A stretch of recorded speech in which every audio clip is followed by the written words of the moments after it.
Tahukah Anda bahwa di antara sekian nikmat yang Allah anugerahkan kepada bangsa dan negara Indonesia ini adalah hadirnya generasi-generasi terbaik yang tersambung nasab mulianya kepada Rasulullah Sallallahu Alaihi Wasallam. Tahukah Anda yang menentukan bahkan mengusulkan hari dan waktu proklamasi kemerdekaan Negara Kesatuan Republik Indonesia itu adalah seorang Habib Ali bin Abdurrahman Al-Habsyi atau dikenal dengan Habib Ali Kuitang. Beliau yang mengusulkan hari Jumat itu pukul 10 itu untuk proklamasi kemerdekaan Negara Kesatuan Republik Indonesia yang kemudian diproklamirkan oleh Insinyur Soekarno dan Muhammad Hatta.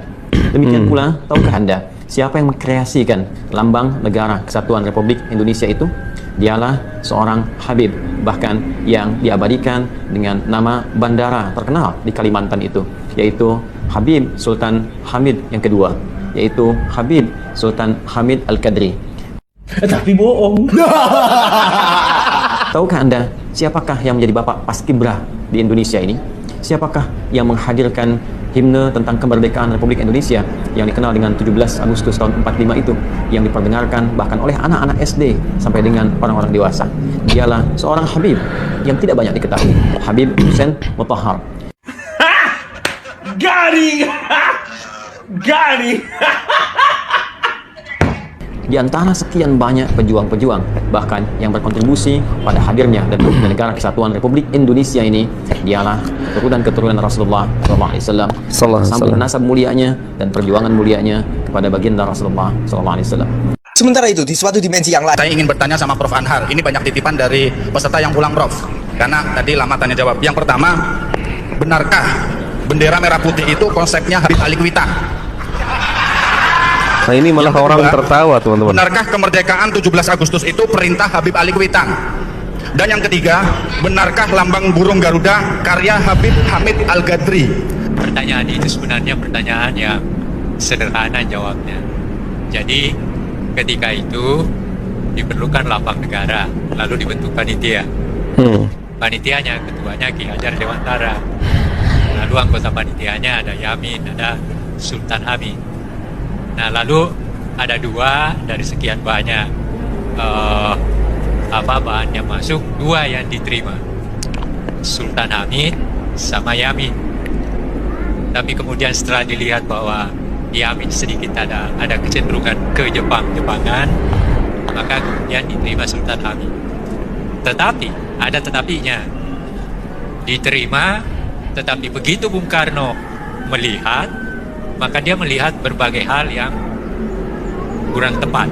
Maka dia panggil seorang seniman namanya Dullah. Lalu dia katakan, Dullah, perbaiki itu.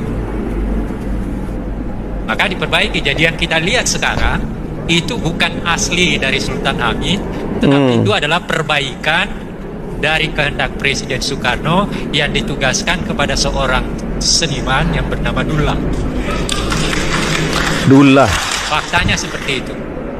Itu yang pertama.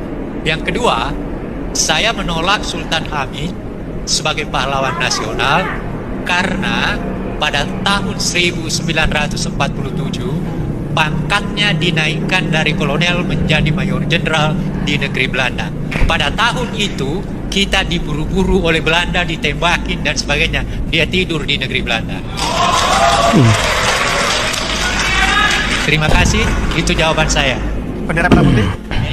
Ya, yang bendera, kenapa benderanya? Lambang burung Garuda, bendera merah putih konsep Habib Ali Kuitang. Enggak benar. Enggak benar. Jadi jangan menggunakan sesuatu yang penting bagi negeri kita hanya untuk kepentingan diri kita. Nah, itu betul. Terima kasih. Yang ini, Prof, izin. Benarkah kemerdekaan 17 Agustus itu perintah Habib Ali Kuitang? Apakah kemerdekaan 17 Agustus? Nggak ada itu. Itu justru antara tanggal 15 sampai tanggal 16 terjadi persoalan di antara pemimpin kita. Itu menyebabkan maka pada tanggal 17 Agustus kemerdekaan itu diadakan. Dan itu adalah kemerdekaan bangsa. Belum ada negara. Besoknya baru ada negara, yaitu tanggal 18 Agustus. Seperti itu.